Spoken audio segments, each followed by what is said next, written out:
Kaminsky on the front, winding it up as we come in to this sprint session. We've seen in the past people use this as a way of attacking, of disguising an attack, looking like they're going for a sprint, but then ripping it apart. This is the lead of the Category 3. They're working their way up and through past riders in Category 4.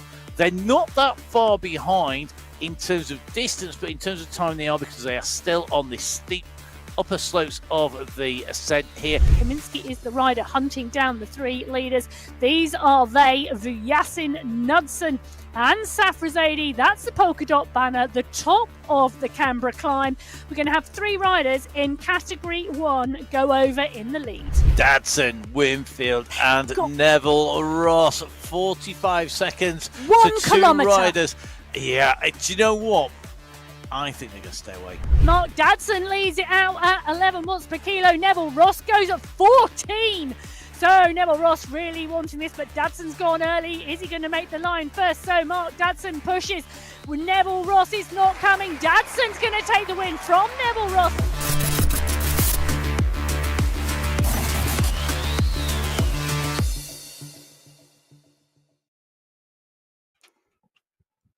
So hello and welcome. It's qualifier race number 2 on the MyWhoosh Sunday Race Club. My name's Matt Payne. I'm going to be bringing you all of the race action here from the studios. Joining me is the one and only, yes, she is a real professor, Emma Martin. I am indeed a real professor. You are indeed, full of stats and evidence-based information, as well as commentary and observation. There you go, that's an advert for you. I'm also full of coffee. Which is good. Let's get ready to roll, because I'm hoping our riders have fueled up on their espresso as well. Well, we will soon find out. If you did watch the women's race, thank you very much for watching and joining us again for the men's. If you haven't watched the women's race, have a look. Really cracking race. And a climb was very decisive midway through. Here we have a small climb midway, but a big one at the end. Yeah, we're heading to the Jebel Hafeet. 45 kilometres of racing today, 1,041 metres of climbing, and 690 metres of that comes in the 10-kilometre climb that is the Jebel Hafeet. Categorised as a Category 1 climb, the checkered flag is at the top. It's got an average gradient of 7%, and that's really going to kick for our riders. Well, along the way, the aquarium climb comes at 16.4. That'll test the legs and give them a bit of a stretch. There are also 5 sprints. Now, there is no real flat section on this course. It is indeed constantly rolling, but the aquarium climb and the Jebel Hafeet are going to have something to do with the finish today. And we say it's rolling on the way through and lots of other climbs. I mean, you can see that we have a dip between sprints 1 and 2. We also have a big downhill with a steep step climb as you come from the aquarium climb into the lead where there's a sprint. And although they're not categorized, they can still change the racing for all of our riders in categories 1 in yellow, category 2 in green, category 3 there are riders in blue, and our first riders to start, they're going to be our category 4 riders. They're in the red. A really big race field here today. Let's take a look at our riders and let's see who is going to be ripping it up in category 4. Our first race starters. Well, we have our two. We've got Level Up Racing with Allport and Warren. We've got Up Cycles, Zanaska, Lloyd and Maillard. We've got the WTBR, which is MyWhoosh Brazil. And Brito and Vaz back once again for them. The Powerless going to be led by Jacques Rustinek. And we do also have the Power Team 2, represented by Jeff Rooney, Jeff the Power Rooney, as he is known, going to be leading them out. But they are but a mere soupçon of the whole field that is here for your delectation and digestion today on the race.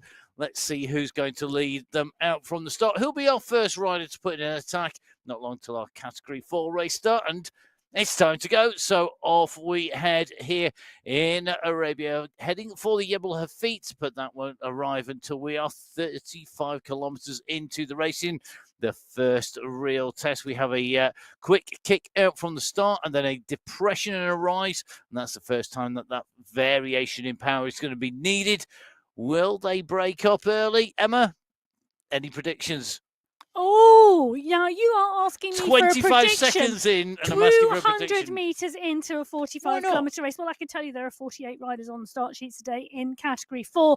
It's a big race, Phil, but it's not our biggest today, and we have some great riders here alongside the teams. Neville Ross is here, McMurtry, Carcajal, who took a 5th last week, Pino, David Winfield, who took that 3rd place, Casagrande, Tortoretto, Dromard is here, Aaron is here, Kutab, Kalangad, Cadabona, Mark Dadson is in the mix today, who took the 1st place last week, Nicholas Orego. I could keep going, but I'm not going to. But we're in with Daniel Valencia at the moment. Yep, Matt is waving back. Yep. I can guarantee that wave comes from the studio every time. Yep. Well, 100%. Valencia is on the front of this pack at the moment. Is he going to be on the front at the end as well? Well, only time will tell. And I reckon about an hour and 30 minutes, we'll know the results. Okay, let's see if Valencia is the man there. At 90 minutes into the racing, he's right up in the mix. Good to see the insight on our riders. And Daniel Valencia with a big sprint on him. He's a very difficult man to take in the sprint. Will he be able to use that at the top in contention for number 1 placing? Or will he be languishing further down the tables? A big race field, Emma. Yeah. We've talked about a number of our riders in here. Do any of them particularly stand out as having history on the Jebel Hafeet? On the Jebel I don't mean because they went there on holiday either. No, I don't think you do mean because they went there on holiday, do you? Last time we were on the Jebel Hafeet was the March final, Matt. And I think the final always adds a different dimension. Interestingly, the winners from Category 4 have all moved to Category 3. But Kalangad was indeed 4th that day. So no pressure, Joshua, but we are expecting great things from you today because this is a course we know suits you well. So Kalangad was 4th that day. David Winfield was 5th, so David Winfield going well on this course as well. We could see him there and in the mix. So that's going to be interesting to see. Let's see if that's going to happen. We are on our way up this first time already, seeing riders being distanced off the back of this group. At the moment, we're going to come up and make our way in through these little junctions around the roundabout and head back out again. It's a tough little section of the course. The Category 4 riders, well, at the moment, they're making it look pretty easy as they make their way round. They're traveling at 43 kilometers an hour. And if you're looking at this thinking, do you know what? This looks really, really tough. That's because, do you know what? Sometimes it is. And our riders will make it look easy sometimes, and some days it's going to look tough. Andrew Neville Ross there getting ready for action. Clearly means business here today. A man who you definitely wouldn't want to take into a sprint at the finish, a proven race winner. Will Andrew Neville Ross be the man to take it on? Well, one man who's going to take it on from the start. It's good to see Luke Allport has recovered and got himself back into gear. He wasn't suffering from anything but a lack of allporting, which is the ability to go kick from the start, generally within the first few kilometres, and make everybody else have a tough time. Luke Allport riding, of course, for Level Up Racing. He will be looking to see what he can do today. He can climb pretty well as well, Well, he can indeed, and those Antipodean flags are always evident in the top 5 in the Category 4 race. They were last week. Will they be this week? Well, Luke Allport is leading them out. As down in the pens, our blue jerseys, Category 3, are still waiting. Indeed, not too much longer, though. Inside the last minute, we have level racing here.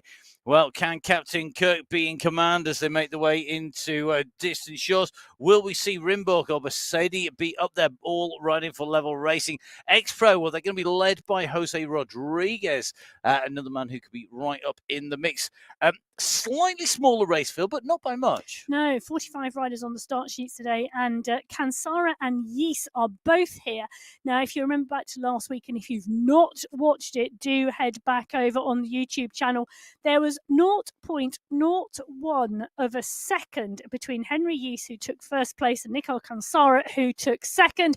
Are we going to see a close match today? Well, Kansara, we know historically goes well on this course, but we're in with Camilo Sanchez at the moment in the pack. It goes green. We are go.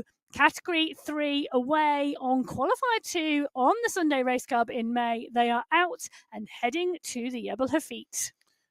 So a 10th or 100th. 100th of a second, wasn't it? 0.10. 0.01 so that's a second. So that's 100th of a second separated our riders at the finish. That is climbs shouldn't produce that. Big climbs like this at the end should give us minutes, days, weeks between our riders. Ah, that's so not true. You wait. Category 2, who are coming up next. 5 seconds separated the top 5 on this course in the March final. You could have thrown a blanket over them, or who are you throwing a blanket over today in Category 3? Will Besaide be going into the finish? He has had a top 5 this month. He finished Qualifier 1 last week on the outer loop in 5th place. Phenomenal racing from him. Celebrations all round, I think, in that family because of the additional family member we welcomed in with him last week. So still on a high, I hope, and not too tired, Thierry. Hopefully those legs are working and you are getting some sleep. So as Besaid's in the mix, not allowed to sleep on the bike today. He's in the mix with the rest of the race field today. Oviedo is there, Gonzalez, Rinborg, Kansara, Mountier, Stretting. Bogren is in there too. So is Matthias Kalman. Oh, will it be Kalman's day today? I don't know. It's very difficult to pick somebody. I was just thinking about Besaide. They just needs to sleep. I mean, he's a man who's used to long endurance, 8-time Ironman rider. But also, he should know what he's doing because he is a level 4 UCI coach as well, which is, it doesn't get much better than that, really, does it? So, clearly knows what he's doing. Can he put it into effect being sleep deprived? Not so sure, well, but we'll find out. If you're used to training for an Ironman, sleep deprivation is something you'll know about. Definitely. Now, Johan Moreno, we were talking last week in the women's race a lot about riders who've been with us a long time. Johan Moreno has been with us a long, long time. One of our regular riders right up at the front of affairs and always aggressive. And at the moment, looking like he means business. He's got Roy with him and Mountier as well. Now, Justin Roy and James Mountier, both riders who we've seen on the attack before as well. With Moreno, this is a big push. Look at the power going down. I mean, we're talking 6.5 watts per kilo, and this kick up to the roundabout. These riders know this course well. They know by putting the pressure on, they can do damage to the legs of the riders behind, and that is exactly what's just happened. Well, these race fields are so big, starting to break them up is absolutely crucial. But this is an early attack from Moreno and Roy, and they're keeping the pace going at the moment. And you can see on the bottom left-hand corner of your screen the graphic that really shows you what is happening to the race field behind. And you can see that stretch on the race field as they take the turn here,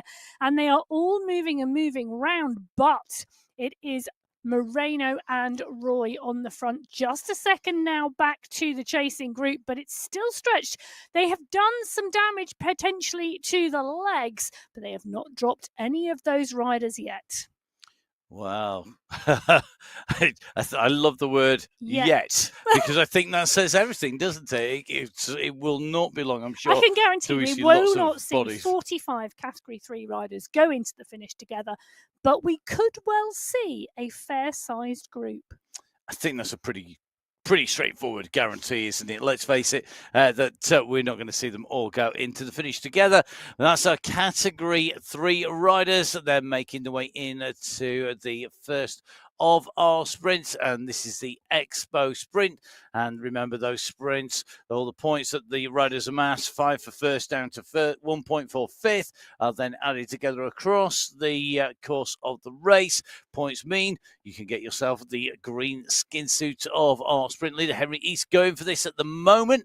And looks like he's got company, Mountier behind him. So Mountier very active already. East is going to go through. He's going to take away the fastest time through that sprint section. And he goes on to the top of that leaderboard, but an almost identical time, only 0.06 of a second, separating East from Newman in the Category 3 competition. No, Category 4. Category 4, sorry. To be specific. Yeah, Category 4. Category 3 for East. Interesting, Gostowski's just gone over the top. He has indeed, and that's coming through the pack as well, which is really interesting. But in Category 4, Newman, so Stephen Newman and Nicholas Hagland setting phenomenal time through that sprint. Really wanting to open the legs up. Mark Dadson in third place in Category 4. Casagrande in fourth. Warren in fifth. Then the rest of the pack together. But phenomenal push on the front. Really interesting to see both Category 3 and Category 4 riders really wanting to open up the sprints today. And making it hard for the guys, as if the final climb, which in itself being, it's a long climb, it's going to do a lot of damage, and yet people want to make it hard from well, the it's word interesting, go. isn't it? Because I was having a conversation with one of the Sunday Race Club female riders this week, and she was saying to me that the time racing the Sunday Race Club has improved her performance much more than when she's had a structured training plan in previously. And the fact that racing the Sunday Race Club every weekend and putting in the level of effort and sustained effort required to be up towards the front of your category really does bring you on. I think there's something about being in racing. There's certain riders who can train, and for whom the video on demand training that's available on MyWhoosh is absolutely perfect for. Yeah. I know you absolutely love it. I loved it. Yep. I've done it a couple of times and absolutely loved it. It's something going to be on my list of things to do. And the training plan works for some riders. Other riders just need competition. And actually, they never dig as deep, no matter who's shouting at them, talking to them, giving them instructions, watching them, no matter how good their coach is. They're not going to be as good unless they're out there racing, pinning a number on their back, jumping on board and in real competition. Might sound familiar to anybody that's seen me pre-race, during the race or post-race. Which category Jacques Russidek is going to fall into? Is he a trainer or a racer? We will find out. He looks well prepared. Plenty of bottles in the background there, as well as a couch to go crawl onto. Post-race, if you've ever seen Chris Hoy training, he generally falls off the bike, or fell off the bike onto a mattress. That was his general thing at the side. This category 4 race is really hotting up, and they've split the pack already. This category 3 race at 5.1 kilometers into this race. Now, we said at the very beginning this was not flat, that there were constant changes in gradient on this course. It's constantly rolling, and at the moment it's 2.2% on this little push. Oviedo, Didutch, Moreno, all pushing on here. Those 3 riders at the front here just stretching the group 3 seconds back to some big names at the moment, really having to push on to ensure that the group does not break. I think we're going to see some damage to the back of this group now, and I think we're going to start to see riders dropped from the category 3 race. And in part, this is about not losing the race rather than necessarily winning the race. Definitely. Oh, that's right. Make a note in your diaries whilst we're on diaries. This week seems to be a reoccurring theme. Emma actually agreed with me with a one-word answer. Wow. Right. Okay. I'm not going to let her get a word in edgeways now for the rest of the show, just in case she disagrees, which is almost guaranteed. Okay, let's go back to the racing. So we have category 4 on the right-hand side of your screen. Category 3 on the left-hand side of your screen. Category 4 broken into 3 distinct groups at the moment as they come through the sprint. They're currently at 9.5K or so. And that means that they are in the middle of the Abu Dhabi sprint, and they are absolutely fine. Now, behind Oviedo and Co. in category 3, they are heading into that dip and rise, and they are motoring at the moment at 66, 67. It's going up, and they're going to top 70. They are over 70 kilometers an hour, so they are on that descent. They've got the climb out the other side to do. Currently nearly 10K cover for category 4, 6.5K for category 3, and about to get the clock ticking and start their race is category 2. There are next riders to take to race start. It's a humongous race field, and we've got some great teams. We've got the Aotearoa Alliance, their captain Nick Squilari. We've got the Level Wizards. I'm not sure who to name as their captain. Bankston, Betty, Don, Walter, or Koistonen. We've got the UAE clan team, Mr. X100, Pablo Popovic, and SS. The Falcons are here with Altanaji and Hamden. And the What's Up, and they're going to be hoping their What's are indeed up with Cont and Clays. Emma, some big team names in here, some very fast riders. We'll go through the riders in a bit more detail because there's so many of them in a second. For me, category 2 is going to be really brutal today because of the volume of riders. We're going to see them hit this race start. I'm expecting this to go pretty much from the gun because there are so many riders. It's going to be quick. We're underway. It's qualifier number 2. We're underneath that UCI banner and out onto the course. Category 2 in qualifier 2 in May are underway. Well, Category 3 used to be the largest group on the Men's Sunday Race Club. And then we saw a number of very strong riders progressing from Category 3 to Category 2. We've also seen some new riders come into the mix, and Category 2's ranks have swelled. 58 riders on the start sheets today in Category 2. And it is a who's who, and Matt has predicted it correctly. It has gone off the front like a firework. They are flying down the road at the moment, 500 metres into the race. The stretch is already on.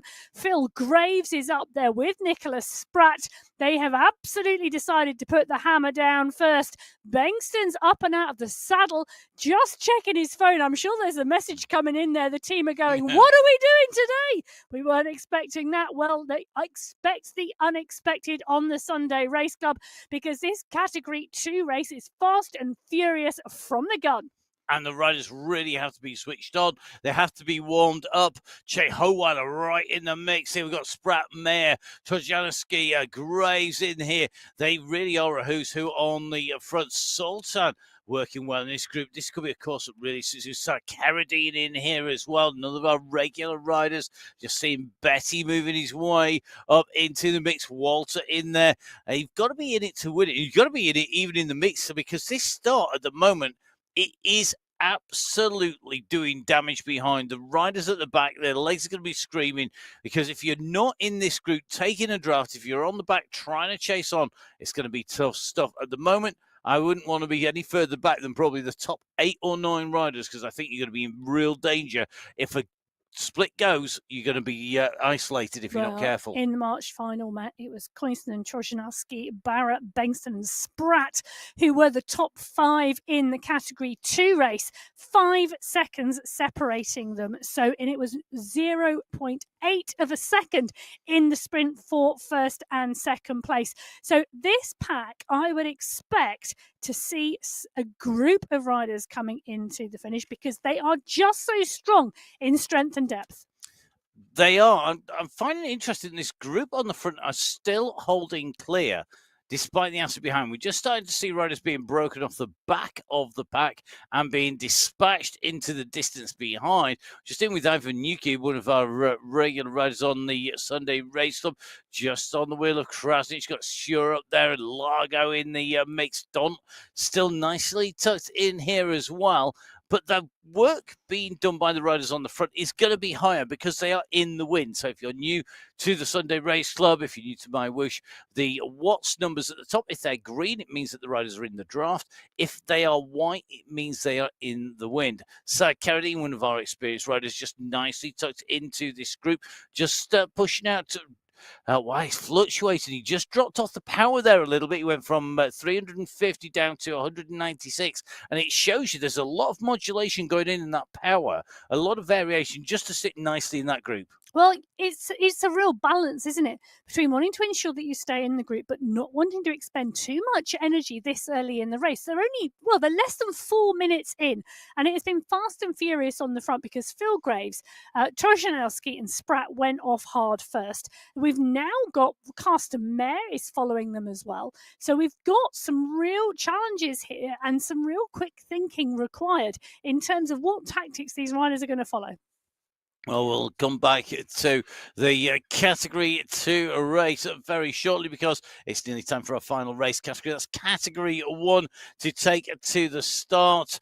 Well, there are super teams and there are super teams. And at the moment, the Coalition Alpha Jaw are the super team when it comes to racing. Arnie Jacobs, Daniel Turek, Lionel Vujasin.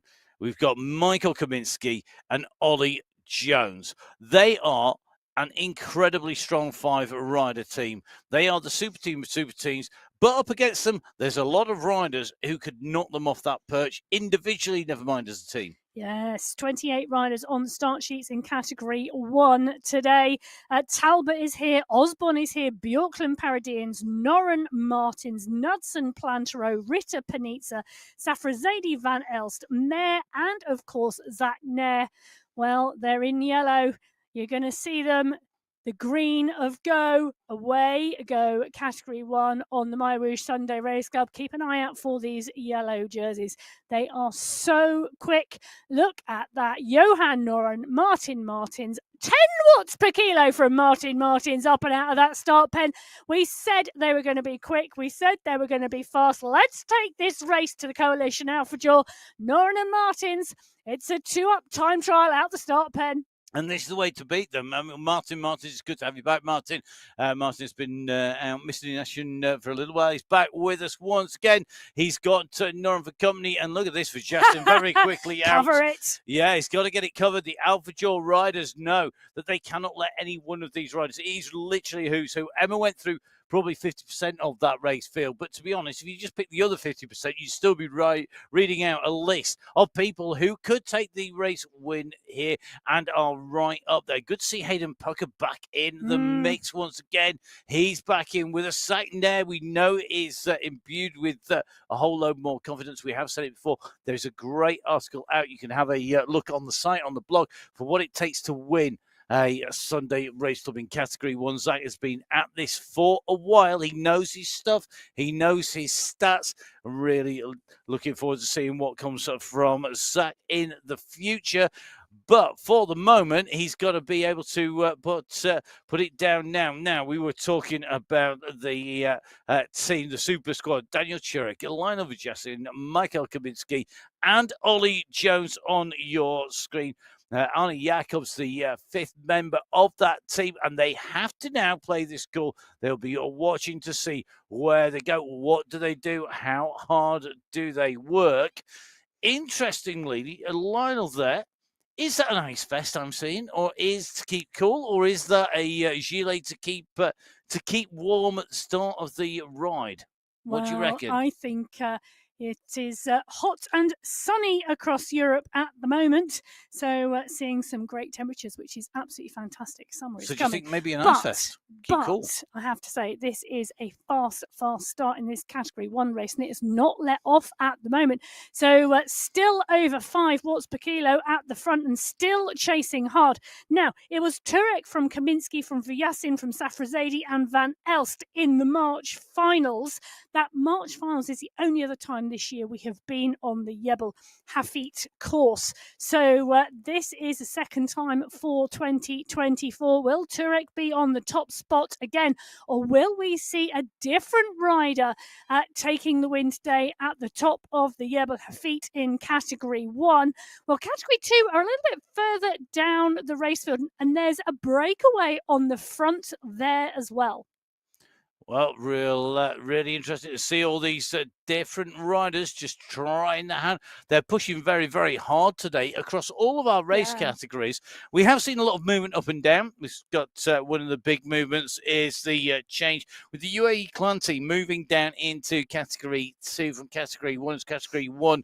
I don't think it's particularly because the UAE clan team are going any worse. I think it's because the Category 1 has just become so packed with superstars of esports that you've got to be, I think, really, if you're not a full-time, full-on rider who is like at the absolute peak of their game, the raids, the fitness, and absolutely able to nail it week in, week out, you can't stay in Category 1 anymore. Well, that is it. And, we've got a lot of up-and-coming young riders in Category 2. Yeah. Who I think will be pushing on the door of the Category 1 not too soon. So Lyndon Malustic is one of those riders. Young rider. Really starting to show some great form and moving on up into the top 5 in Category 2, alongside some of our riders who have had a much longer history in sport, not just cycle sport, but also triathlon and other sports. So Phil Graves has been with the Sunday Race Club for a long time, consistently putting in strong performances. And he's one of those riders who has fluctuated between Category 2 and Category 1, depending upon his form, but also depending upon the riders who are in the mix and in the race. And he is a rider who we know is going to be aggressive. He's going to go out there. He's going to want to take the racing on, and he'll probably be thinking it's a bit kind of deja vu, having missed X100 back in Category 2, racing against Phil Graves. And there on the top right-hand side of your screen, in Category 2, in the green, they're currently at 7.5 kilometres. They're ahead of the leaders Category 1, who are at 3.8 kilometres. Much further down the road at 14 and 17 kilometres, Categories 3 and 4. But Category 2 at the moment are on this climb. Now, we've seen the action in here from the other race categories. This is a very tough section. And at the moment, we are seeing nearly 7 watts per kilo coming out of this chasing group. They're trying to chase down Oya and Gates, Spratt and Co. up in front. They're the group in front, and the distance being put into the riders at the back of the race field is substantial. We're now starting to see on the left-hand side of your screen, a group at the front chasing the leaders into the roundabout. They're almost coming together. Behind, we have 1, 2, 3, 4, 5, 6. Probably, I think there's going to be 7 riders by the size of those dots and where they are distributed. At the moment, Kane looking pretty cool and composed as he comes up this climb around the side of the roundabout climb here. It's looking like he's got a bit of sun coming in through the windows in between the sun and showers that make their way in and through in Turkey. However, look at this.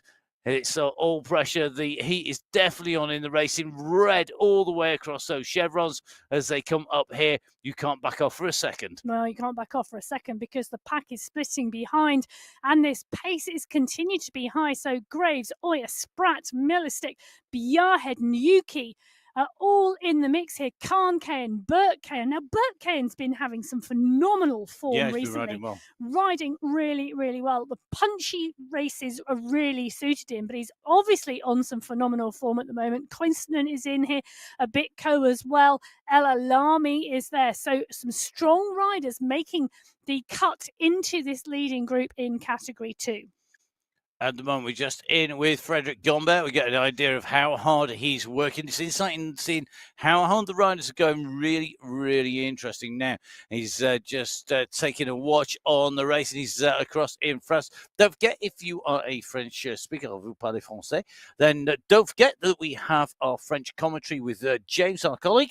That is going out. You don't have to listen to my bad French and Emma's even worse French. That's true. That was a cue for you to come in French. Was it? It was. It didn't work. No, it didn't. No, still no French from Emma, which means that you need to go over and see James if you want more French commentary, because that is the home of our French feed. And don't forget, of course, we have our Arabic colleagues as well. So please do jump on there. Or, of course, you can stay with Emma and I, or you can watch all of them if you are really feeling that way out and want to watch even more esports. Yeah, because I bet we all talk about something different. I will guarantee nobody talks about what we talk about. Let's face it. That's not going to happen. I'll tell you something. At the moment, this race in Category 2 is riding really strongly. They're not quite at the 10-kilometre mark into this 45-kilometre race. And we have a clear group away at the front. It's still a large group because Category 2, 58 riders were on the start sheets today. Ruben Dont, well established in that pack. Now, Dont took the win last week on the outer loop in Australia. It was indeed in style. He's in the mix with Simon Walter, with Largo, with Sultan, with Bjarhead, all having made the cut into this front group at the moment in Category 2. We've got one rider just distanced off the front at the moment, but they're coming up to the 10-kilometre mark. At the 6.6-kilometre mark, it's our Category 1 race, and they look at like one tight pack at the moment, descending into the drop. And they're on the way down. They're descending down into that depression and got the big climb coming out. It's big, but it's not as big as the aquarium climb. And that is the key marker now. The aquarium climb runs from 16.4K to 19.7, which means that Category 4 are almost at the top there. However, not far into it. Unluckily for them, it is 200 metres in for our Category 3 leaders. And you can see on the left-hand side of your screen that there are 1 or 2 riders in Category 4 who've already been distanced for them to chase and to try and close down, to act as breadcrumbs on the way up. At the moment, though, Emma, this is a tight group in here. We've got Bristolin, Caro, Giuliano in here. the pressure's not on. It's still 3-4 riders right across the road. Well, 20-plus riders in this leading group at the moment in Category 3. As we switch quickly to Category 1, and that's because Hayden Pucker has gone off the front of the Category 1 race. He's gone into this climb. It's not a categorised climb in this race. It comes at 7.5 kilometres, and it's prior to the Abu Dhabi sprint, but it's enough of a climb to stretch the group, or as Pucker has decided to push off the front. Interestingly, the rider coming across the gap is Johan Noren. Now, Noren is a strong climber. He's a great climber, and he's suited to a long climb. He goes well. We've seen him go well on climbs of 10, 13 kilometers at a time. He's using this terrain to his advantage behind. For me, it's always interesting seeing who chases, how hard, how quickly. Kaminsky, well, no surprises because you've got that team tactics coming in for the Coalition Alpha. But we're also seeing a quick reaction, a quick response there. Zach Nair, interestingly, very quickly jumping onto the pace to want to close this gap back down again. Van Els, Jason Osborne in the mix right up there. Martin's looking like he doesn't want to let anything go. Michael Plantero doing the same, and they're all being forced to chase. They've closed the gap down. They've brought the group back. They've now got it under control. Will we see a counter-attack? It's going to level off. It's a tricky place to do that. And at the moment, they haven't shed anybody out of the back of this group. So whilst this group is together, working your way off the front is going to be difficult. Jakob Björklund clearly sat back down there, just got it over the rise. Just going to spin his legs out now. Jakob, one of our regular riders on the MyWhoosh Sunday Race Club. He's a rider who we're always looking forward to seeing just how well he goes. We know that he's a rider who is suited, I think, really when the terrain varies regularly. Now we're going to see whether he can use his the early terrain to his advantage at the moment, tucked in with the group. So Safasedi in here, Martins, Knudsen, this whole group really continue to squeeze. Now they're coming into the sprint. You'll see it on the rewinds. Regular tactic, go through the sprint, go out the other side, and then accelerate on. Use it as a springboard to attack. They're coming into the Abu Dhabi sprint. The leader going through there prior to our Category 1s was Damian Kirsnowski of Category 3, followed through by Ruben Dont and Ken in Category 2. And in fact, Galuska and Warren of Category 4. So a real mix of riders in the top 5 prior to Category 1 coming through. Is the pace of the Category 1 bunch moving at speed enough to sweep them away from the top of the standings, or will it have been too pedestrian post-attack? Well, they've swept away all but Dont and Kirsnowski, because you can see Kirsnowski and Dont at the top, 20.7 and 22.8 seconds respectively. It's a further second or so behind, for half a second behind for Johan Noren behind Dont, and he's 2.6 seconds behind Kirsnowski. So Kirsnowski's and Dont's time enough to keep them up at the top. But remember, that Category 1 group came through en masse, en bloc, and that means that they were riding at a steadier pace, not giving it big beans there. The points that you accumulate in your sprints will go towards the allocation of the green sprint jersey. The more points you get, the more likely you are to be up there. The person with the most points is going to be the rider who takes that skins it away at the end of the week. However, we're going to have to see how these riders progress. Now, quick reminder, don't forget, of course, we have a unofficial GC competition going on as well. I've got to say a massive thank you to Luke Upper and a huge gang on the way through. So they have been making sure that they keep a check on what everybody does at the end of the first race. Obviously, it was the results of the first race gave us that category. However, in the racing, it'll be very interesting to see what happens after number 2. So, what are the riders racing for? What are they riding for? Let's run through the prize money for you here today on the MyWhoosh Sunday Race Club. Our qualifiers, well, they have their own structure because it is our individual classification. You see them on the right-hand side of your screen. 2,160 AED for first, running right through to 432 AED for fifth. When we reach the finals at the end of the month, then the team classification comes into play. And if you're a Category 4 rider in a team, your team will win 10,800. Come the finals if you're in with the win. Now, because it's qualifiers, let's focus on the individual classification. The prize money jumps up when we move from 4 to 3 because we have 3,600 AED running through to 720 AED in Category 3. Remembering, of course, when we go up each category from 4 to 3 and 3 to 2, the prize money increases again. So we move up to 6,000 AED for the win in Category 2. You'll see it across on the team classification, the prize money jumping up in the finals, 30,000 AED. So increase again. And of course, when we move from 4 to 3 to 2 to number 1, it is 10,000 AED for first, 8,000 AED for second, 6,000 AED for third, 4,000 AED for fourth, and 2,000 AED for fifth, and a whopping 50,000 AED at the end of the month. So it pays to keep your team working hard together. Now, AED is great if you are going down and maybe you want to go ride around the Yas Marina and part of the fantastic infrastructure that there is in the United Arab Emirates, and you want some spending money. Well, that's a great way to earn it. If you're not there, you may be somewhere else in the world and you need to spend your money somewhere else. So we're going to go over to Emma's Exchange. Emma, where in the world are we for Emma's Exchange? Well, we talked earlier on today about the Henry Yeast Nick Alcansara battle in Category 3 last week. Henry Yeast won by 0.01 of a second. So we're going for South African Rand. Okay. In celebration of that win. So 10,000 AED equals 50,518 South African Rand as of Emma's Exchange. Wow. 50,000 South African Rand. I'll tell you something. One of my friends, a colleague of mine, Max Club, who's from South Africa, would quite like that.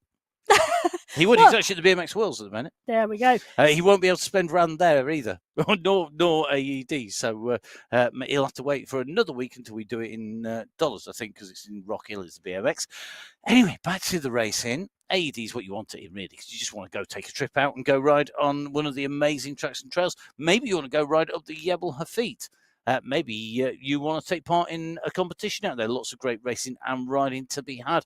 Well, worth a visit. I don't know if Giselle Betty's ever been to the UAE. He's certainly been spending plenty of, what's it going to be in, is it pesos in Brazil? Sorry, you're talking to me. What currency is it in Brazil? Oh, that's a good question, isn't it? I think he's been spending plenty of whatever it is on his paying cave because he's got lots of very nice toys in there. Very nice bike on the wall. I might have bike envy right this moment in time. So Brazilian currency is the Brazilian real. The Brazilian real. There you go.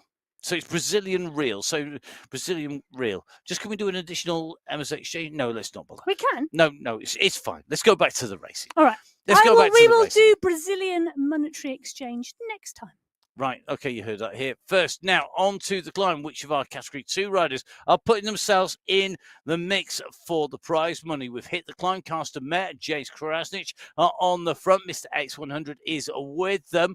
We've got Largo Montoya. We've got Milostic, Betty Bengston, Kaplinski, Chojinowski, all in the mix behind. It's a huge group behind them, but these are the riders who are mixing it up on the front. They're putting the pressure on, and the gap is opening. It's up to 5 seconds now between our leading trio and the chasers behind, and you can see that gap on your screen. No, you can see the gap on the screen. You can see the rider distance off the back as well if you take a look at the bottom left-hand graphic, because this pace is hot and it is pushing this Category 2 group. Now, we said that the Aquarium climb would do some some damage along the way, along with the climb out of the tunnel that comes a little later. But this first one in Category 2 definitely doing some damage at the moment. But this Category 2 pack, well, they are pushing on Biarhead, Betty, Millerstick, Gallo, Nayuki, all in here, all pushing on. McCarroll, part and parcel of this squad. So is Daunt. They want to close this gap down, and they are doing it on this climb. They're leaving them hanging out at the moment. It's 3 or 4 seconds, and it's X100 Mare and Krasnich who are in that group right up the front, continuing to work, continuing to push, but I don't think this is going to stick. Oh, okay. I'm not being indecisive today. You're not. My goodness me. My goodness me. Well, that's a big call. You might not be wrong, but thank you. I think it's going to definitely affect the racing. It's certainly a tactic that I think needed pursuing by a number of riders, including Mr. X100, because they need to make the racing hard before the finish. They want to bring this group down. It's so dangerous to take a big field. And remembering Category 2 is the biggest race field we have here today. You've got to thin these groups down. You've got to try and get rid of people because there's so many people there. You can be riding in and basically getting a free ride in towards the finish, expending far less energy. When you've got such a big group, you can save so much energy. And that means that somebody who's got an explosive short distance finish could well benefit from that. Yeah, well, talking about groups, well, at the top of the aquarium climb in Category 4, it was a group of 17 who went over. 23 riders went over in Category 3. Category 1 aren't there yet. They're at 15.3 kilometres into the race. It's 16.4 when the aquarium climb starts, but it's Zach Nair who was just stretching his legs on the front of the group, just reminding everybody he was there. The pack come back up and over the top. Still one big group, but nice to see quite a few different riders having a dig today.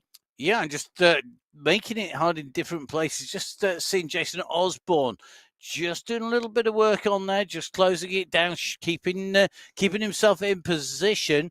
That's really critical. Now, Betty about to make the junction to the 3 leaders, Mare, Mr. X100, and Krasnich. And Betty's going to get on the wheels. He's towing up the rest of this group. Trojanski, looks like Largo, Kaplinski, Daunt. And you can see that big group behind. They are right on their heels. There's no time. You really want it to be pushed out more, but we're just going to come into this left turn where the gradient increases and it gets tougher again. And it may well be that this is the time for Betty to push onwards here.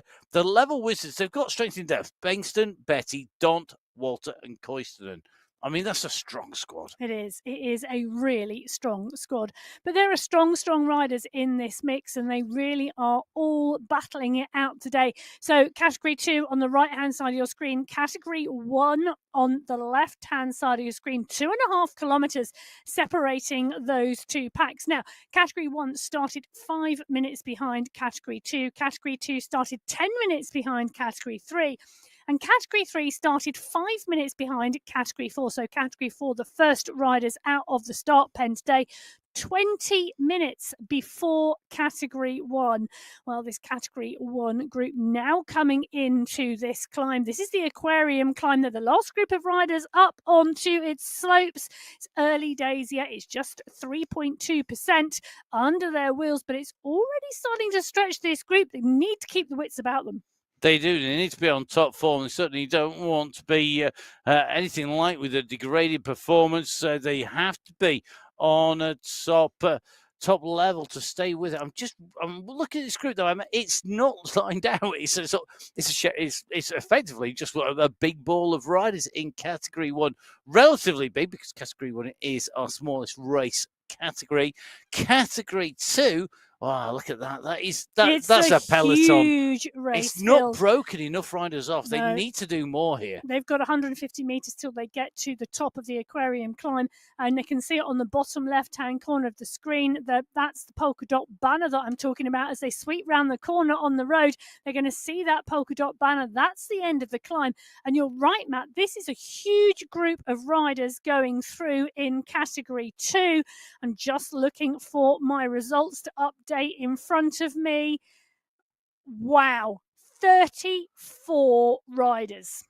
34 riders still left in contention at the top of the climb. That is such a huge number. Well, what do you do with it, though? Because they've tried to break it. I mean, we've seen them be aggressive from the start. They've been aggressive on the climb. They still haven't made it stick. Well, they have been aggressive and they have made some stick because there were 58 riders on the start sheet, so they're now down to 34. The strength and depth of this Category 2 race field is absolutely... The strength and depth of each of the race fields is absolutely brilliant, and it gives us phenomenal racing.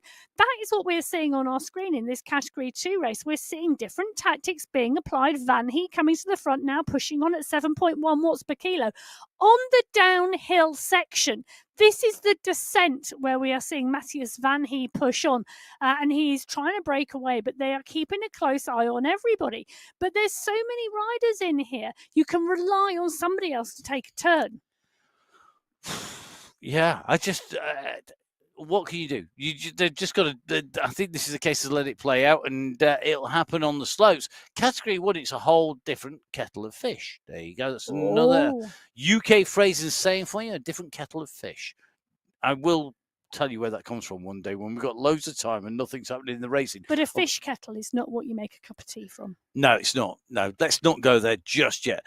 The race is on, and in Category 1, it is a different kettle of fish. It is very different indeed, because what we've got on the front here, we've got a split. We've lost a number of riders off this group. You can see them on the left-hand side of your screens. We have a more select group in Category 1. Bear in mind, it wasn't as big to start off with. And at the moment, I would put your money on that being 13 riders in there, ish, on the climb. He has the ish very quickly.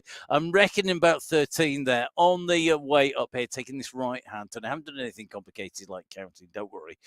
So we're going to come into the left-hand turn. Now, we saw our other categories coming in here. It steepens around this left-hand turn. This is where the gradient goes up, and this is where we're going to see that move in. Now, we're just watching this group here. Who do you expect to make that kick over the top? Who's going to put the pace up here? Well, I'll tell you something. It's more about who's going to get dropped off the back at the moment for me. But Panizza is there, Nair is there, Martins, Turek, Pucker, Bjorklund, Kaminsky are all in the mix here as they go around this corner. They've still got some way to go till they get to the top of this climb. The top of the climb coming in about 800 meters. So they need to keep on the power here. They need to keep motoring because, well, it's not over yet, and it can all happen. Jason Osborne leading the charge. Mikel Plantero is here. Michael Kaminsky is here right at the front. Ivu Yassin is in the mix as well. So everybody we would expect to be here are here. No. Who's not here? No. I am seeing somebody missing in action. I am looking for a rider with no helmet, no cap. A certain Mr. Knudsen. Is he here? There he is. He is indeed. He's just got on the back there. See, he's just... he's in. So he's gone through. You see him go over the top there.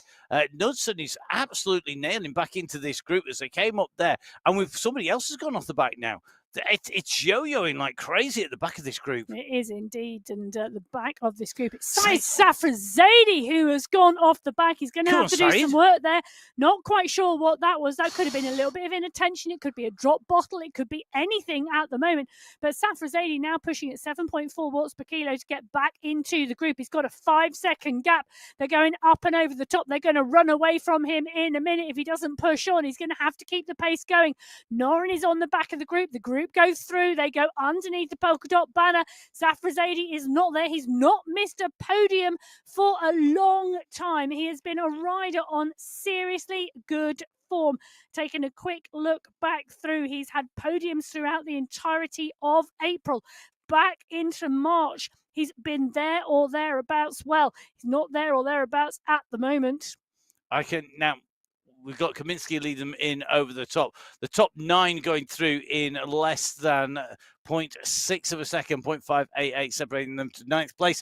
And I'm going to take today's win on the way through. How many riders were in that group as they went over the top together? It was not 13. It's 14. That's close enough. No, close, but no cigar.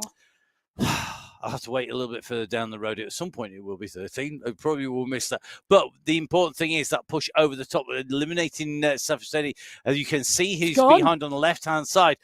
that is not going to come back surely, because this group, you can't, if you wouldn't, I'm trying to think of a great analogy. Nobody from this group is going to want him back in.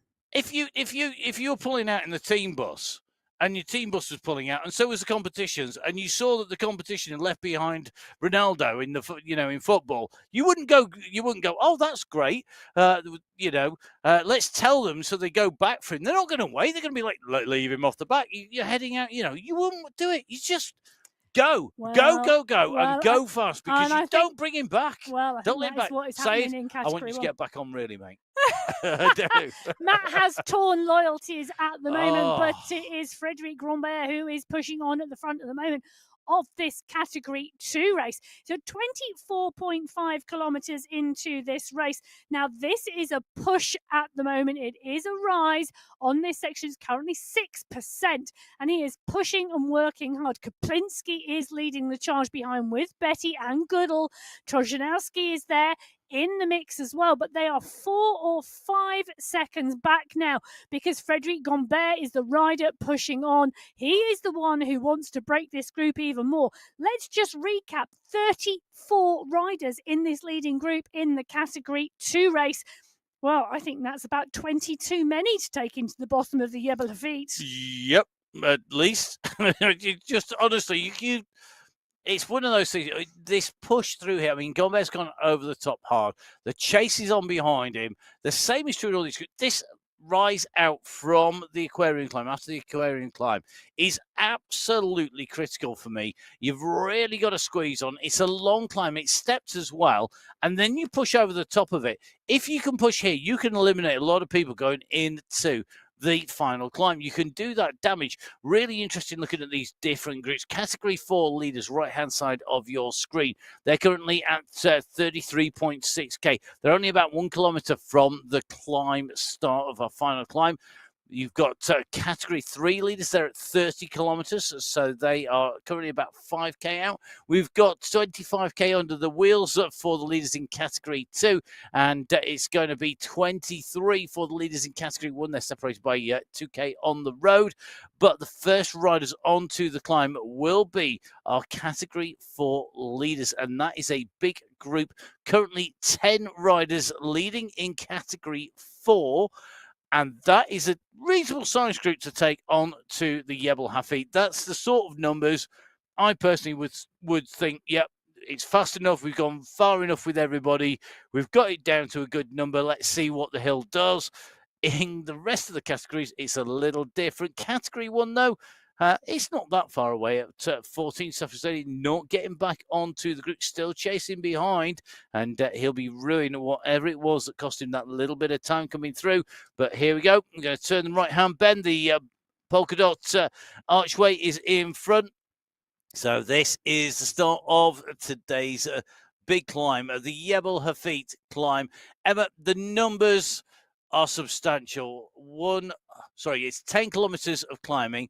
It's 690 meters of ascent. Averages at 7%, but that is not the whole story by any stretch of the imagination. It's not. Very early on at the base of the Jebel Hafeet, it kicks to 13%, one of the steepest sections, and we do have sections on this climb. There are rises and plateaus, but do not think those plateaus are respite, because they may concertina the group back together again for a short while. But with 10 riders in this leading group in Category 4, it's Joshua Callangad who goes off the front. Dadson in 2, Neville Ross, Arago Winfield is there as well, all marking, but they're now starting to get gapped 2-3 seconds very, very quickly. Callangad is the rider pushing on. Now, we said he'd ridden strongly on this course before. Callangad finishing 4th last time out in the March final. We saw him very early on the bottom left-hand corner of a screen. Goodall and Tortoretto, who were at the front of that race that day, have moved up a category into Category 3. Kalman. Well, the question is, where is Kalman? Well, that is a big, big question. Will it be answered? I can tell you, he's moved up to Category 3 as well, which means the top rider from the March final, who is still in Category 4, is indeed Joshua Callangad. It's his to lose today, surely. No pressure, Joshua, but it's yours to lose, mate. We will see, though, because everybody else, when you get riders moving, it is that extra piece of motivation, isn't it? Because people go, yeah, could be mine, could be mine. I'd really like to see a new mix at the top, but that happens all the time. I mean, we see so many new riders coming through. We see lots of different names up at the top of the standings. Will it be Callaghan's day on number 1 spot? 8 seconds up at the moment and counting. Remember, these are live time gaps, so as the terrain varies, it's speed versus distance covered, and that is what will give us the time gap between them. Look at the work, look at the effort. So it's working, though. Come on. Yeah, it is indeed, and he's putting that gap in, which is absolutely fantastic. We've gone through that first plateau. It's about to start kicking again. The group behind, well, they are letting him go. I'm not sure they're letting him go. They just can't do anything about him, because you've got to remember, they're looking at this thinking, we've got 10K effectively to go. They're at 35.5, so 9.5K to the summit. And you've got 9K to the end of the climb segment itself. And there's 500 meters between the two. And if you haven't got the power that Callaghan is putting down, the gap will open. And you've got to be so careful. Chase too hard here, you'll go in the red, and you won't just lose Callaghan up the road, you'll lose the rest of the group as your legs explode. Well, whilst legs may be things starting to explode behind, back down the hill, it is indeed the Category 3 race. They are not at the base of the Jebel Hafeet yet. That is still to come. They're at 33.6 kilometers. They haven't got long, just 900 meters till they get there. But look at the size of this group. Kalman, Giuliano, Cansana, Toomey. Allport is still in here. Pulgarin is in here. Cadabona is in here. They are continuing to ride Allport just at the mix of the Category 4 pack that they have just come past. So the leaders in the Category 3 race moving their way past the riders in the Category 4 race. And in fact, Luke Allport, well, he's just pushed the power down to stay in the mix with that group. He's going to try and take a toe to the bottom of the Jebel Hafeet with this Category 3 group, but the Category 3 group are motoring. They're motoring, and they're going to see that banner around this right-hand bend. It'll come up in front of them, but the time for taking the toe is going to be over very, very shortly, because when you get onto the climb, it's about what you can do. It's your power to weight ratio that's absolutely critical here. That's why that watts per kilo number, whilst it's not definitive in terms of your overall abilities, it is very, very critical when it comes to giving us an indication of how well you climb. It's not like when you're out on the bike, if you're in a big group of people, when they ride alongside me, they say, well, he can't go uphill well. And if they go alongside somebody who's much lighter, they go, yeah, they probably can go uphill well. Here on eSports, of course, yeah, that's what kilo number. Anyone who's raced will tell you that's the key number that you're looking at when anybody is riding. When it goes uphill, that's what you need to know. That's what you're after. It's about power. It's about ability to climb. And yes, technique comes into it, but you've got to be in it to win it. And to do that, you've got to be able to climb with a good power to weight ratio. But we do have to say, elsewhere on the race course, it's not always power to weight ratio that is important. So, and when it comes to a finish, it's absolute power, because everybody's going to be sprinting. And it's very rare you get an uphill finish in most things, let's face it. Even on Sunday Race Club, where we do have a lot of hills, if there is a full-on uphill race that's super steep finish, I'm trying to think of one that's got a really steep actual finish pattern. There's not many. They usually level out at the top, where a sprint is handy if you've got somebody with you. Yeah. Well, mixed racing for me, it's always the descents that are the issue. Yes, because you are a lighter rider. Yes. So downhill, all my pizzas come in handy.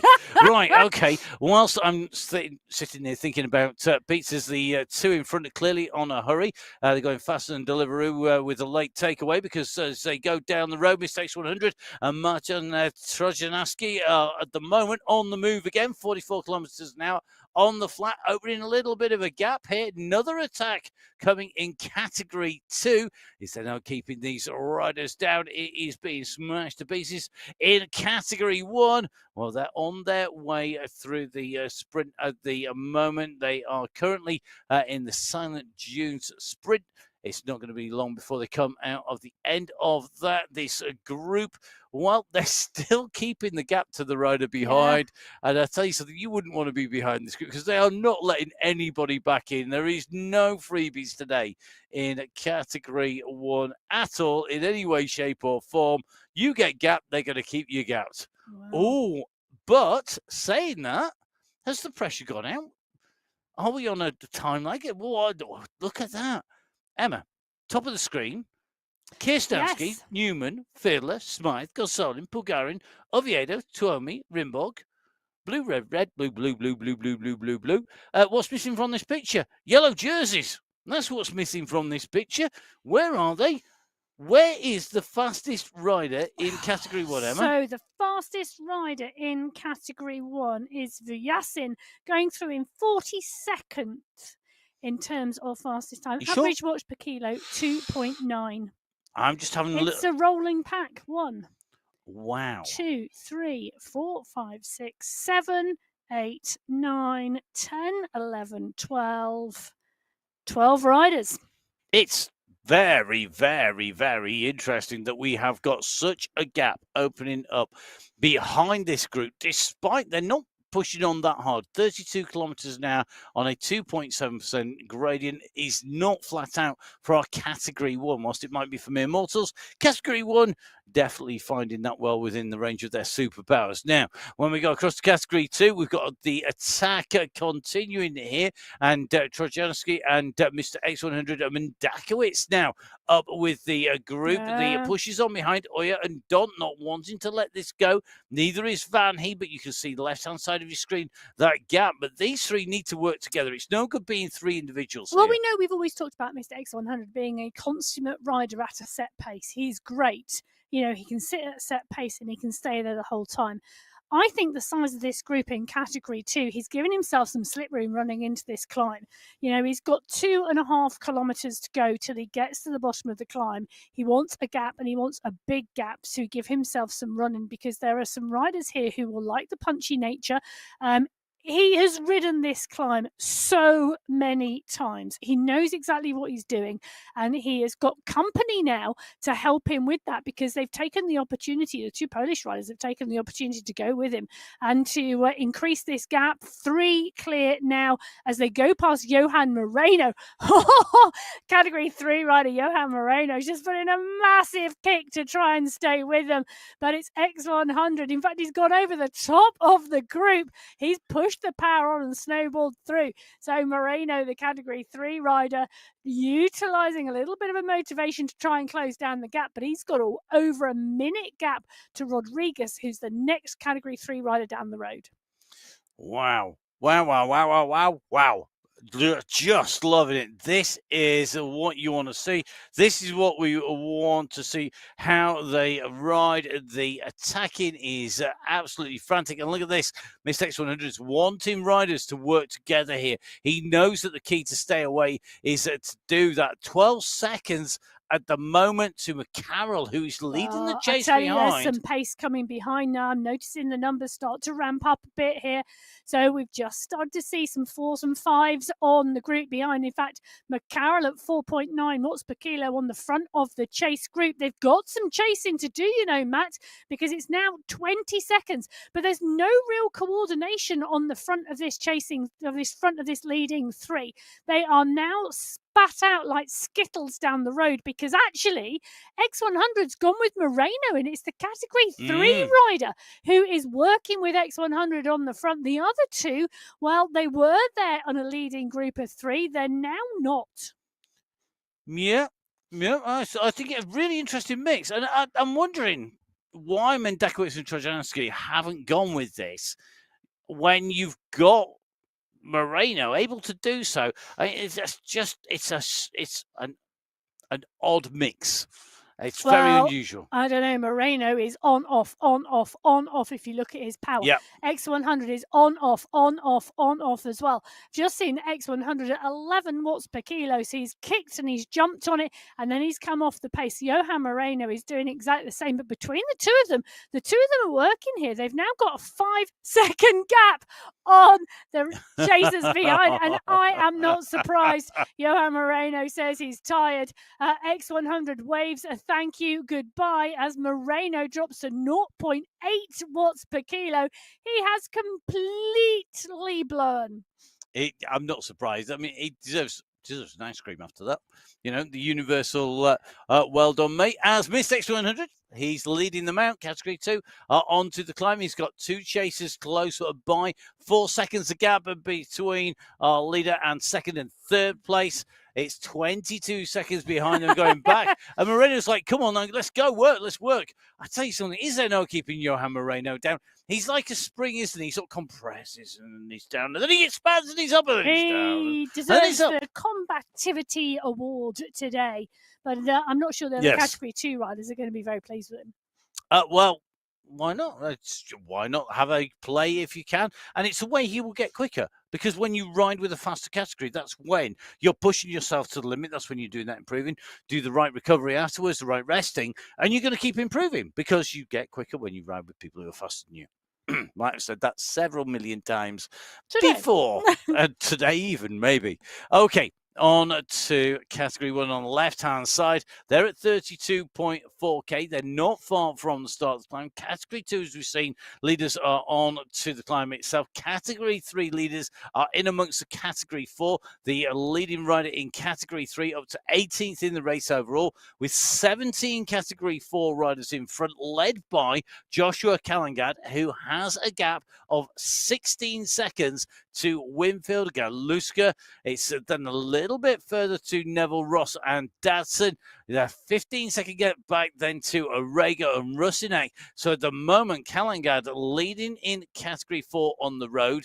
The last group of leaders are the riders on the road in category 1. Plantero at the front of this group, just about to get past as they come up here, but they have got to keep on working here because they will want to keep that pressure on. They don't want to let anybody back in again.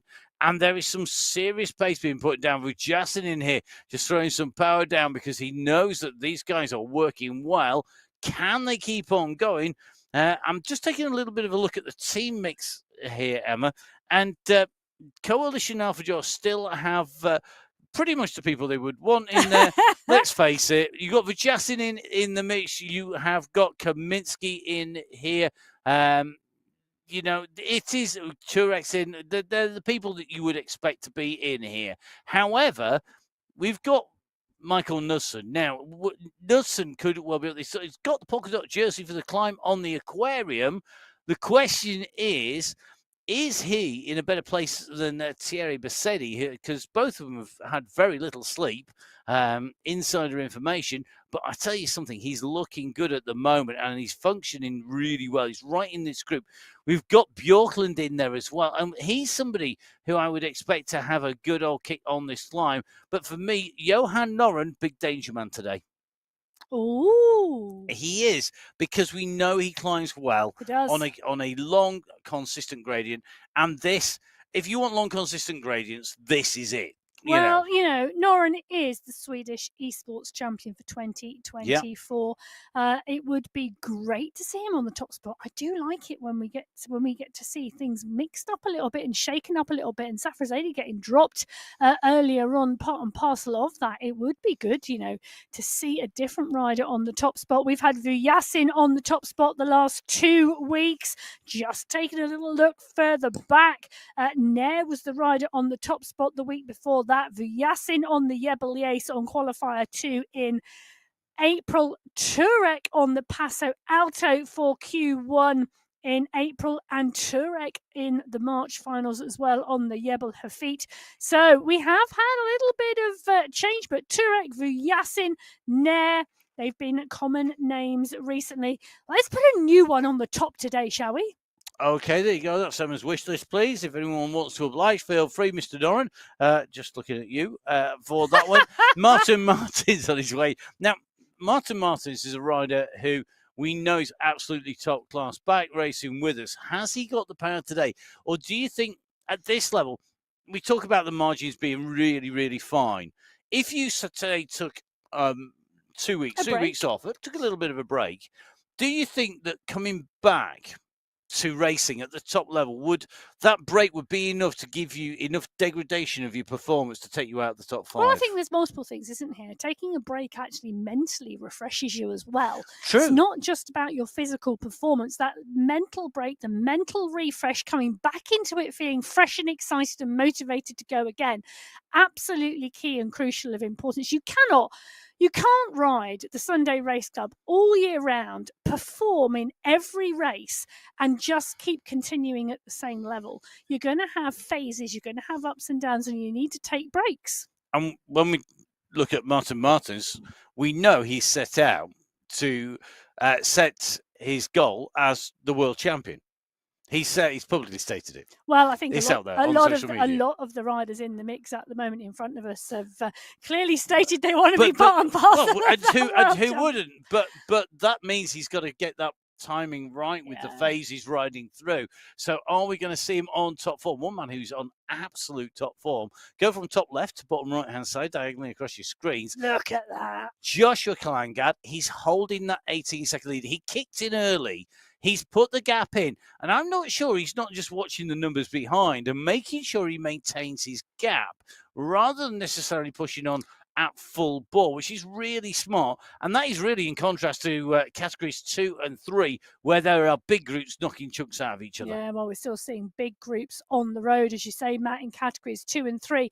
Category 3 have picked up category 4 riders as well as they continue to move up. We're watching for Yasin, Dont, Pasadi and Kalangad. They are all now on the climb and working hard. Look at the effort it takes, regardless of category, to fight against the rest of the group moving up this mountain.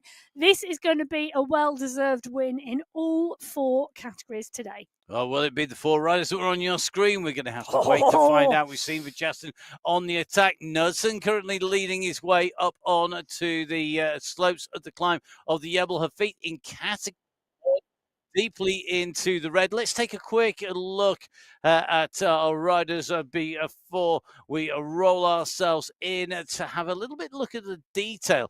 So our riders in 1, 2, 3 and 4 all on this monster of a climb, the legendary climb that features in the Tour of the UAE. And let's take a look in a little bit more detail at the end of the course profile when we can, because that is going to give us a real indication of just what's in front of the riders.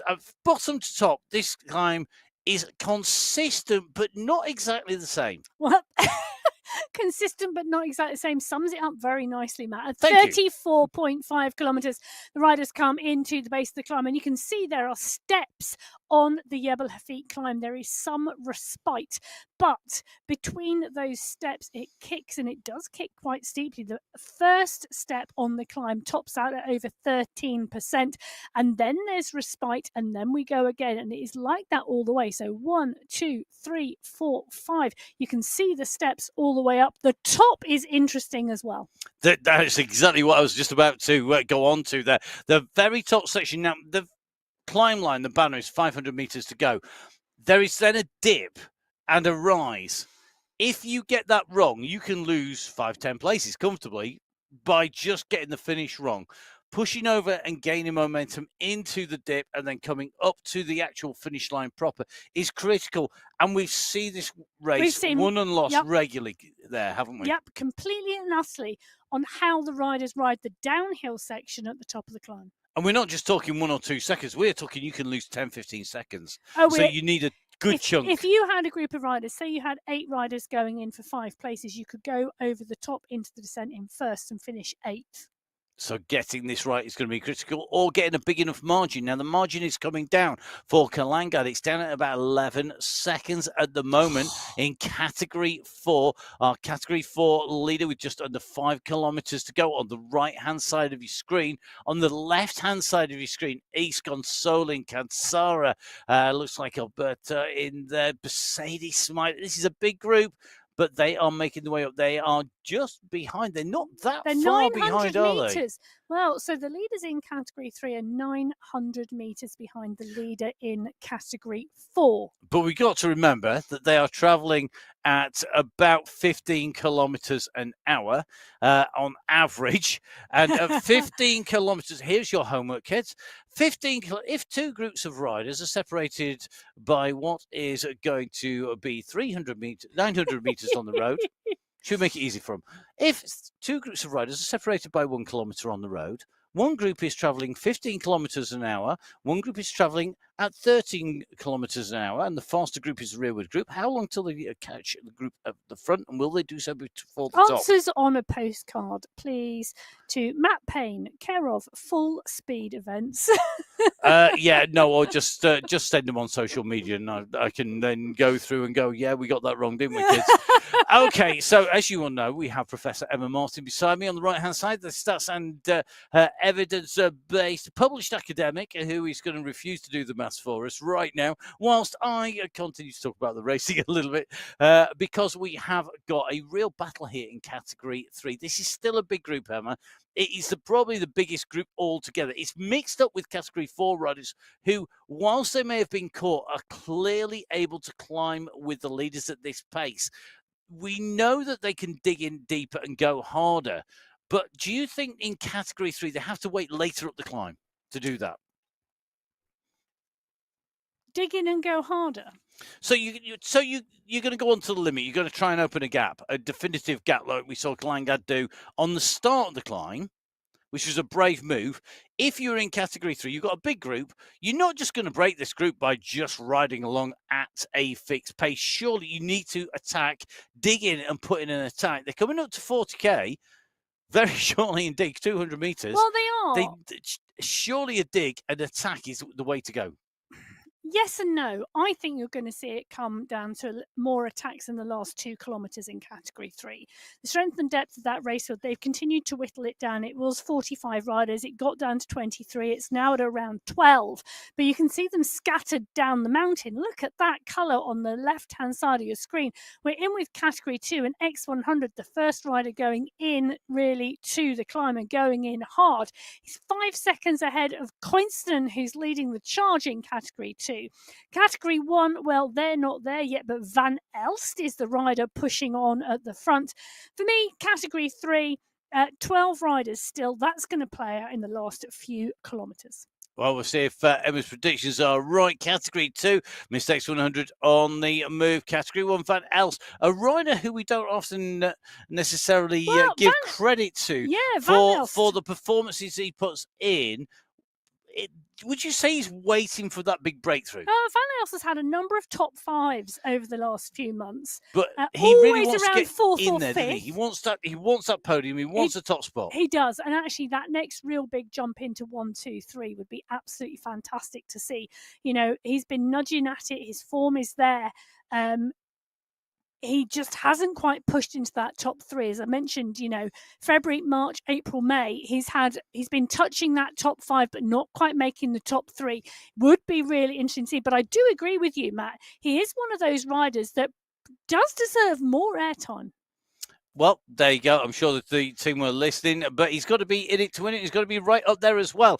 We're going to see if that's going to be the case. Our riders making the way up the climb at the moment in all 4 of our categories, all our leading groups on to the legendary Jebel Hafeet past the UNESCO World Heritage Site of Al Ain at the base of the climb past the tombs there, and on to the top 27 locations make up that UNESCO World Heritage Site. You know that? Yeah, there you go. There's a reason why it's on my bucket list of things to do is to go ride up the Jebel Hafeet, but only if I can ride back down again.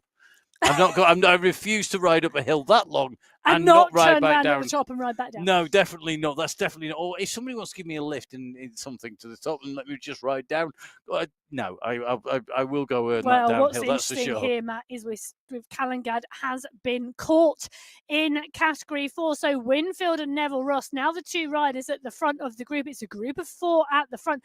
Nick Alcansara is the rider pushing on in Category 3. Now worked his way into the top 10 overall on the race field today. He's moving past the Category 4 riders. Wow, take a look at that. So Kansara nailing his colours to the mast with 4.5 kilometres to go in this Category 3 race. We are starting to see these riders really push. So Perez is the rider, along with Kalman is there. So Angarita too. I'm just trying to take a little bit of a look back down the field. Mercedes still at 3 seconds. Rinborg's at 3 seconds as well.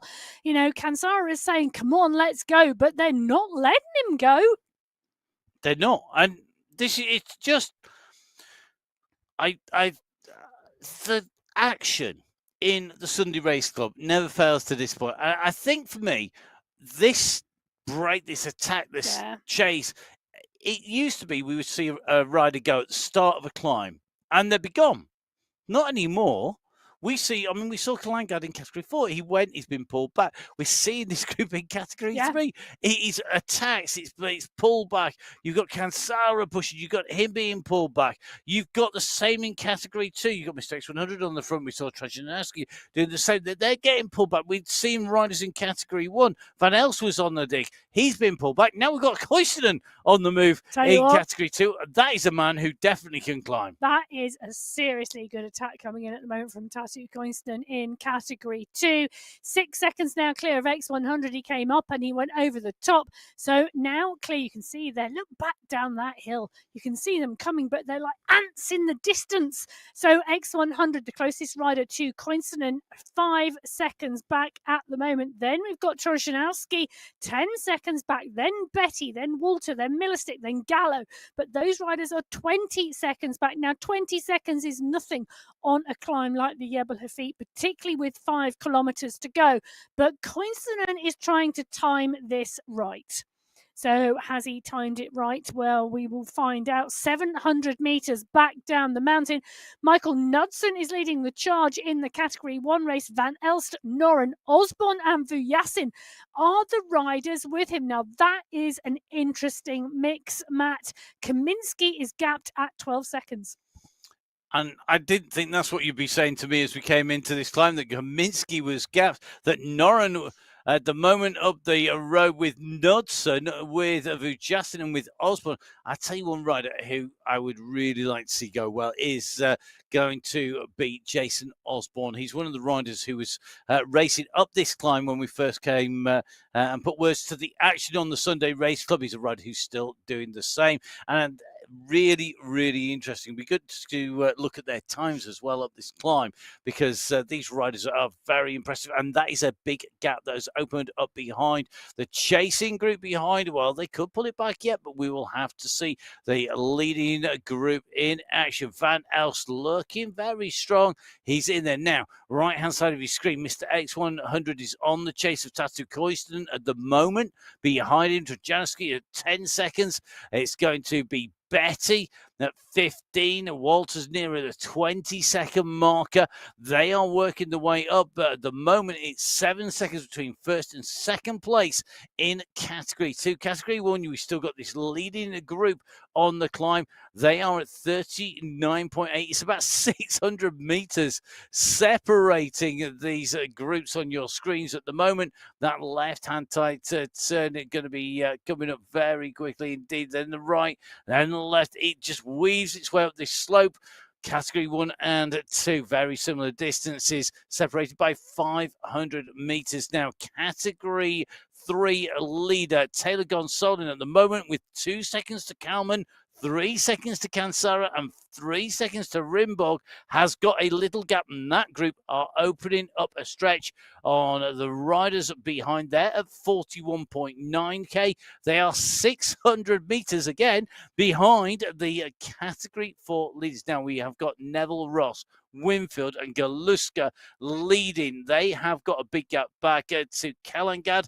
His hemorrhage time is now at 15 seconds down on the 3 leaders in Category 4. But they've got 2.5k, and it is still a lot of climbing, a lot more ascent to go as they make their way up here. It is indeed a lot more climbing to go as we're in with Solin. Great to see him in the mix here. Kalman 3 seconds back here as he's continuing to push, but look at the group with him. You know, this is not over by a long shot at the moment, this Category 3 race. They've still got 3 kilometres to go. Now, the profile, Matt, is really interesting. So if you look at the very top right-hand corner of your screen, it's currently at 9.5%, but you can see it levels out in a short while, which I think will bring this group back together again, give them some opportunity to regroup, unless one of these riders is feeling strong at the moment as this gradient kicks again. They need to be able to dig, but they've been climbing a long way already. Can someone put a dig in and break the group, or are we going to see it all come back together and stay as a tight group in Category 3? Well, time will tell, and not much time left to the summit. This group of leaders in Category 3 are approaching the 2.5 kilometres to go marker at 2k to go. Well, our leaders in Category 4 are already in and through there. Categories 2 and 1, Category 2 are still in front just, but I tell you something, Category 1 are motoring now as we run through all 4 leading groups here. You can see where they are on the climb. Don't forget, if you want to have a go for Sunday Race Club, you can jump on and join us. Please do that if you want to jump on board. If you think, I just want to start off with something a little bit more straightforward, maybe a little bit more accessible, maybe you're going to be lastminute.com. There are some come and have a go beginners races. So if you don't think you're a Category 1 rider, if you are coming onto the platform for the first time, you want to have a try at race, don't think you have to do the passport for that. You can jump on board. There are races going on Saturday 10 o'clock and on Mondays at, I think, is it on Monday nights? This is in CET, by the way. Monday night CET, what time's the race that people are doing? I want to say 7 p.m. 7 p.m. Have a look on the events page. The exact times are on there. Wherever you are in the world and wherever your system is logged on, jump on board. You don't need to do the power passport. You don't need the 2 types of power. You basically can jump on, have a ride, have a go, and get riding, get racing. If you want to join us on Sunday Race Club, please do. Don't forget to subscribe and send and share it out around your friends. We'd love to have everybody with us. We are coming in towards the end of the climb. We're going to dive into the racing Category 4. Our leaders on the road on the right-hand side of your screen. Galuska at the moment with the white helmet on. You've got Winfield with the black helmet, and then you've got the yellow and white aero helmet in there of Neville Ross. They are the 3 leaders at the moment. They have 33 seconds to Kalangad, who's still holding inside the top 5. And you'll remember from the prize money that the prize money runs from first to 5th places in each of our categories. It's the same prize values in the men's and the women's races, and that's continuing onwards, of course, as is the fact that the platform is free. So don't forget, jump on board, download it on iOS, on Android, on Windows, whatever you need to jump on board with. Please do make sure you do that. Now, we're coming into this final section, Emma. We are running in towards the polka dot banner here in Category 4. We've got to go. Let's go really pushing on hard here. We have got the chase coming behind him.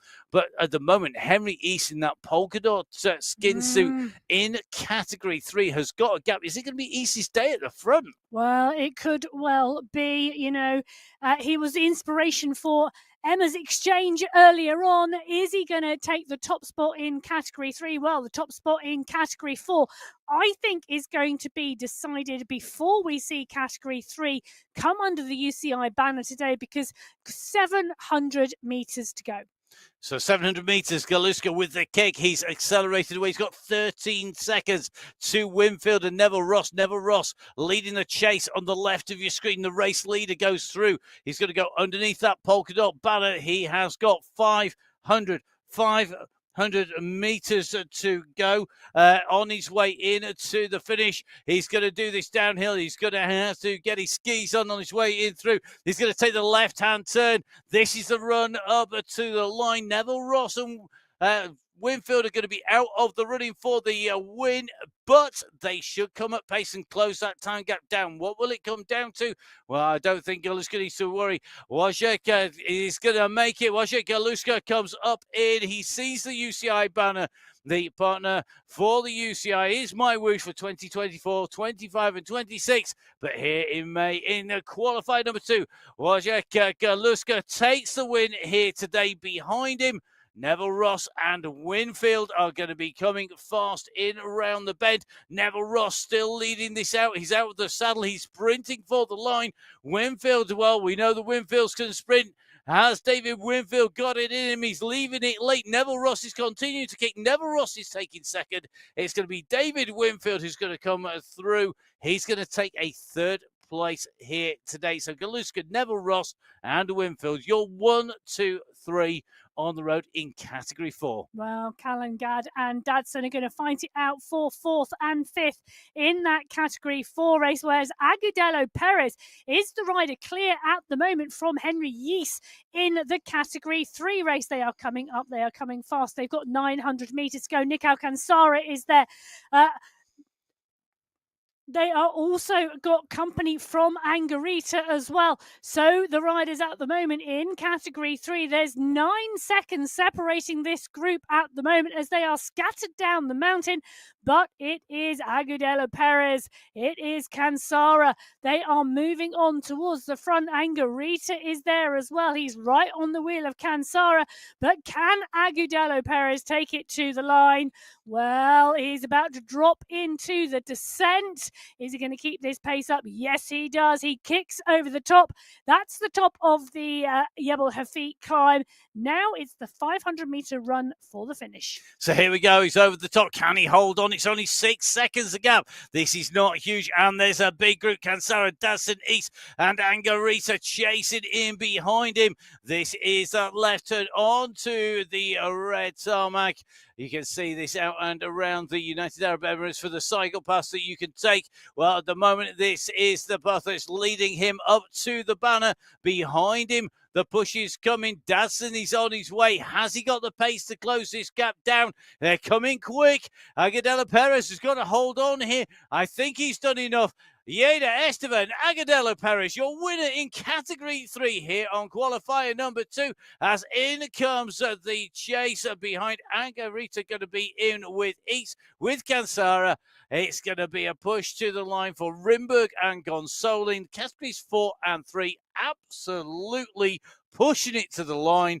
They are going to be in pieces. Well, further back down the mountain at the moment is Cloiston currently in the lead in the Category 2 race. He has got 1.3 kilometres to go. X100 is doing the chasing in that race. But in the Category 1 race, it's the return of the Knudsen. Michael Knudsen is leading the Category 1 race on the Jebel Hafeet. He has 16 seconds on Stefan van Elst. So 2 solo leaders. Can they both hold on to that finish? They both got strong riders behind. Knudsen has the slightly bigger gap at 15 seconds to Osborne. Cloiston has 7 seconds back to Mr. X100 and about 30 seconds or so back to Betty.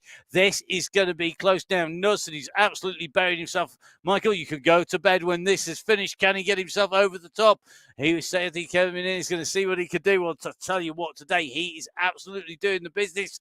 He's working his way through those Category 2 riders. He's out 44k, 44.1k is Koistonen, the rider in the green, and this could be beneficial for the chasers behind. Koistonen has got to keep pushing here. He has to go all the way up through the banner, through that polka dot banner.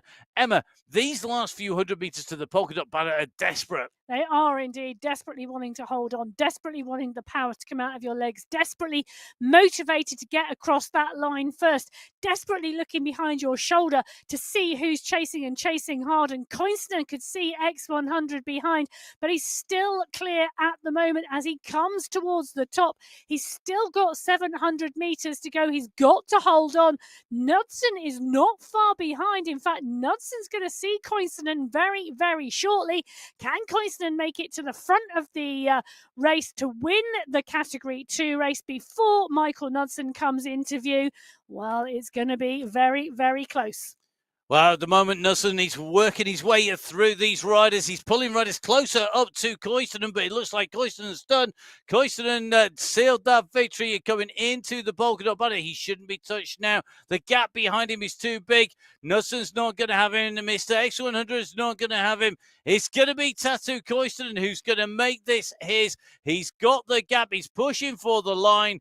As he did the work, he made it his own. And Tatu Koivunen is going to be on a top spot here today as he comes in to the UCI banner finish here. It is Tatu Koivunen, your race winner, making it a win at the top of the Jebel Hafeet here in Qualifier 2. Now the push behind is coming. We're going to see Michael Knudsen, I think, going to be the winner in Category 1. He's chasing second place Betty in Category 2. And Knudsen nails it all the way through the line, pushing through to the finish. Michael Knudsen is the winner in Category 1. Behind him, the chase was on and they were coming quick. Osborne has come in through that line at some pace as well. Kaminsky's on his way. The gaps were there, but they were not big enough. But a great ride by Stefan van Elst and Johan Noren. They're in second and third place, respectively. And they came in that confusion with all those riders behind. They really were able to make the most of it on that descent and close the time gaps out. Well, we've seen a really big shift in the top 5 in Category 1. Michael Knudsen taking the win in 1 hour, 13 minutes and 39 seconds, 4.7 seconds clear of Stefan van Elst in 2. Johan Noren, the Swedish esports champion for 2024, coming into third place, 5 seconds back. Jason Osborne in 4, Lanovu Yassin from Coalition Alphajaw in 5. And the only Coalition Alphajaw rider in the top 5. My goodness gracious me, what a mix-up. Now, Tatu Koivunen came in, taking the winning Category 2 ahead of Betty and Mr. X100. They were your top 3. Do we have 4 and 5, Emma? Yeah, we do. So Juan Gallo comes in 4th place. Lyndon Millerstick, the young rider, in 5. In Category 3, it was Agudelo Perez who took the win from Agudelo from East. From Kansara and Rinborg. Category 4, sorry, my screen's changing in front of me. It is live timing. Galescos from, she says, Juan Pablo. Andrew Neville Ross was the Category 4 rider. We've got some Category 3 riders in the mix. David Winfield in there. And Joshua Callangad making the top 5. So he held on to hold a top 5 position. Well done to Joshua and well done to all of our riders. An absolutely epic climb to round out the days of racing here on MyWhoosh on the Sunday Race Club. We had a great women's race. We had a great men's race. A pleasure putting words to the action. Please do jump on board at MyWhoosh on social media. You can catch up with Emma. Emma, where can we find you on social media? You can find me at Biking Emma on Instagram. Please do get in touch. And you can catch me. It is at Matt Fixer Bain. A massive thank you to the team behind the scenes. A massive thank you to you for watching. A big thank you to Emma here in the commentary box with me. I am heading for ice cream and coffee. I hope you're going to get out on your bike if you haven't done already. Jump on board MyWhoosh, get those legs spun. But from me, Matt Pay, from Emma Martin and all the team, stay safe. We'll see you again soon. Goodbye.